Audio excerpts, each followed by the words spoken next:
बिस्मिल्लाहिर्रहमानिर्रहीम। अस्सलाम वालेकुम नाज़रीन, प्रोग्राम स्टूडियो वन के साथ मैं हूँ आपका मेज़बान हसन। नाज़रीन, फारसी के मशहूर शायर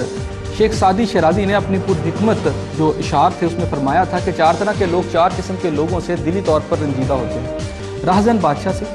चोर पहरेदार से, बदकार मुखबर से और फाहशा औरत कोतवाल से। अगर शेख शराजी सादी आज ज़िंदा होते तो कराची के हालात देख कर यकीनन हैरान होते और हैरानगी से अपनी उंगली जो है अपने दांतों में दबा लेते, क्योंकि इनके अशार में मौजूद पहली किस्म के चारों लोग दूसरी किस्म के चारों लोगों से ना तो दिली तौर पर रंजीदा हैं और ना ही खौफजदा हैं। इसके बरक्स कराची के राहज़न, भत्ताखोर और लैंड माफिया से ताल्लुक़ रखने वाले समाज दुश्मन अनासर अपने बादशाह यानी सिंध हुकूमत से इंतहाई खुश व खुर्म नज़र आते हैं, क्योंकि हुकूमत और इसके स्टेक होल्डर्स इन्हीं की सरपरस्ती में करते हैं और इनका कारोबार जो है जो स्टेक होल्डर्स का कारोबार जो कि दहशतगर्दों का और भत्ताखोरों का जो कारोबार है गुज़िश्ता कई सालों से इन्हीं की सरपरस्ती में तरक्की करता हुआ हमें नज़र आता है। और अब ये इतनी अपनी जो कामयाबियाँ हैं उसको उस लेवल को छू रहा है जिसकी वजह से इसकी पूरी जो मिसाल है पाकिस्तान में हमें कहीं और नज़र नहीं आती। लेकिन कराची के राहज़न, भत्ताखोर और लैंड माफिया के अराकीन पहरेदारों यानी पुलिस से भी हरगिज़ रंजीदा नहीं है, क्योंकि तकरीबन 2 करोड़ नफूस पर मुश्तमिल इसी शहर को संभालने वाली अमलन सिर्फ 11,000 पुलिस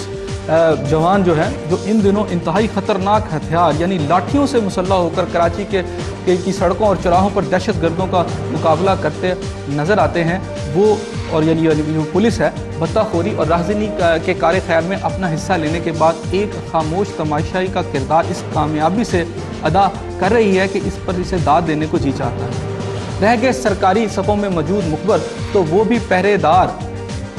कोतवाल या फिर बादशाह को मुखबरी देने की बजाय उल्टा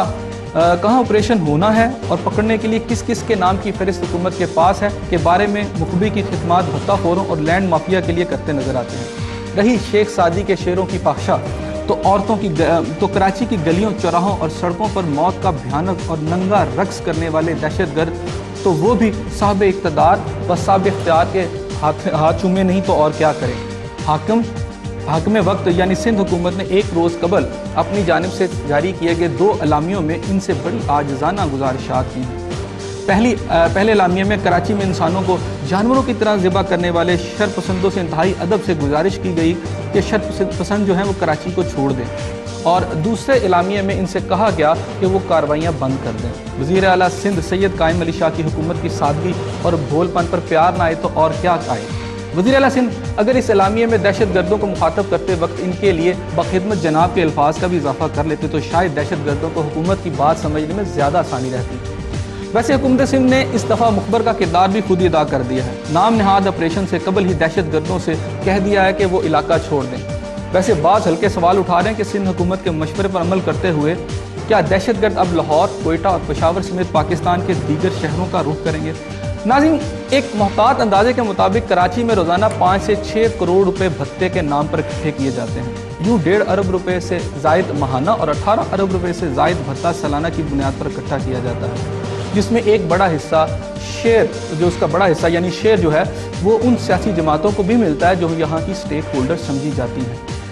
ऐसे में हुकूमत के ऐलान करदा सर्जिकल ऑपरेशन में कैसे कामयाबी होगी और कराची में भत्ता दो वरना गोली के कल्चर को इस शहर से किस तरह जड़ से उखाड़ कर फेंका जाएगा, ये बहुत सारे अहम सवालात हैं जो हम चाहते हैं कि उसका जवाब जो है कराची के लोगों को और पाकिस्तान के लोगों को मिले। नाज़रीन, इस वक्त जो नई डेवलपमेंट कराची के हवाले से हुए बड़ी इंपॉर्टेंट है। हुकूमत ने इनकार कर दिया है कि कराची के अंदर फ़ौज ऑपरेशन नहीं करेगी और इसका जो ऑपरेशन है जो भी वहाँ पे जो किस तरह का जो कार्रवाई करनी है वो खुद रेंजर या दीगर हुकूमती इदारे करेंगे।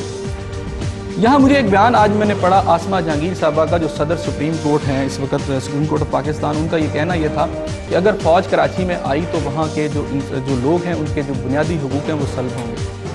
इस तरह की बातें और भी लोग करें, लेकिन नाज़रीन सोच कर मुझे ये बताइए और देख कर ये मुझे बताइएगा कि क्या कराची में